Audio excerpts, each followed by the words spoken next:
क्या अब वंदे मातरम का अपमान करने पर भी जेल हो सकती है? क्या अब राष्ट्रीय गीत को भी वही कानूनी सुरक्षा मिलने जा रही है जो आज तक सिर्फ तिरंगे, संविधान और राष्ट्रीय गान को मिली हुई थी? सरकार कह रही है कि यह भारत की आत्मा, संस्कृति और आजादी के आंदोलन का सम्मान है, लेकिन विपक्ष का कहना है कि सरकार असली मुद्दे से ध्यान हटाकर भावनात्मक राजनीति कर रही है। इतना ही नहीं, इन बिल को लेकर संसद में जोरदार हंगामा भी हुआ। विपक्ष ने गृह मंत्री अमित शाह के बयान की मांग की, नीट पेपर लीक प्रदर्शनकारियों पर कथित प्लेट गन के इस्तेमाल का मुद्दा उठाया और फिर सदन से वॉकआउट भी कर दिया। लेकिन इन सब के बीच राज्यसभा ने वंदे मातरम बिल को ध्वनिमत से पारित कर दिया। अब सबसे बड़ा सवाल, क्या इस कानून के बाद वंदे मातरम न गाने पर भी कार्रवाई होगी? क्या इस बिल के जरिए देशभक्ति को मजबूती मिलेगी या फिर नए विवाद खड़े होंगे? नमस्कार, आप देख रहे हैं कलम लोग की खास पेशकश राजनीति की बात और मैं हूं स्वाले वसीम।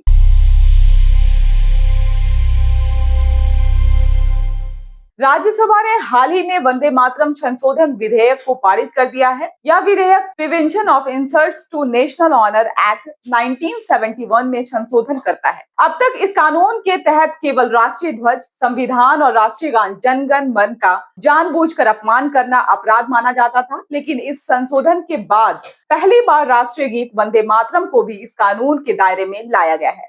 यानी अगर कोई व्यक्ति जानबूझकर वंदे मातरम का अपमान करता है या उसके गायन में जानबूझकर बाधा डालता है तो उसके खिलाफ भी कानूनी कार्रवाई की जा सकती है। सरकार के मुताबिक इस मामले में वही सजा लागू होगी जो अभी राष्ट्रीय गान और तिरंगे के अपमान पर लागू होती है, यानी 3 साल तक की जेल, जुर्माना या फिर दोनों। अगर कोई व्यक्ति दोबारा ऐसा अपराध करता है तो कम से कम 1 साल की सजा का भी प्रावधान रखा गया है। सरकार का कहना है कि वंदे मातरम केवल एक गीत नहीं, यह भारत के स्वतंत्रता आंदोलन की पहचान है। केंद्रीय गृह राज्य मंत्री नित्यानंद राय ने राज्यसभा में बिल पेश करते हुए कहा कि यह भारत की आत्मा, संस्कृति, विरासत और राष्ट्रीय गौरव का प्रतीक है। उन्होंने यह भी बताया कि इस साल वंदे मातरम की रचना के 150 वर्ष पूरे हो रहे हैं, इसलिए यह संशोधन ऐतिहासिक महत्व भी रखता है। अब एक भारत श्रेष्ठ भारत के लिए संपूर्ण वंदे मातरम चाहिए।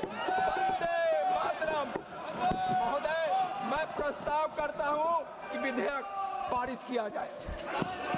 बहस के दौरान सरकार ने कई ऐतिहासिक घटनाओं का उल्लेख भी किया। बताया गया कि 1937 में जवाहरलाल नेहरू ने इसके 2 अंतरों के उपयोग की बात कही थी। 1938 में नेताजी सुभाष चंद्र बोस ने इसके पूर्ण संस्करण को महत्व दिया। 1947 में सरदार वल्लभ भाई पटेल ने स्वतंत्रता दिवस प्रसारण में इसका उल्लेख किया और 1950 में राष्ट्रपति डॉक्टर राजेंद्र प्रसाद ने वंदे मातरम के सम्मान को राष्ट्रीय गान के समान महत्व दिए जाने की बात भी कही थी। सरकार ने यह भी याद दिलाया कि इसी साल जनवरी में गृह मंत्री ने निर्देश जारी किया था, अगर किसी सरकारी कार्यक्रम में राष्ट्रीय गान के साथ वंदे मातरम गाया जाए तो उसका पूरा 6 अंतरों वाला संस्करण गाया जाए। अब बात विपक्ष की करते हैं। विपक्ष ने सिर्फ बिल का विरोध नहीं किया। दरअसल विपक्ष पहले नीट पेपर लीक प्रदर्शनकारियों पर कथित प्लेट गन के इस्तेमाल के मुद्दे पर गृह मंत्री अमित शाह का बयान चाहता था। टीएमसी के डेरेक ओब्रायन और डीएमके के केटी शिवा ने यह मुद्दा उठाया। उन्होंने मांग की कि पहले गृह मंत्री सदन में इस मामले पर जवाब दे। जब उनकी मांग नहीं मानी गई तो कांग्रेस समेत कई विपक्ष दलों ने सदन से वॉकआउट कर दिया। विपक्ष के बाहर जाने के बाद यह बिल ध्वनि मत से पारित हो गया। अब सबसे बड़ा सवाल, क्या अगर कोई वंदे मातरम नहीं गाएगा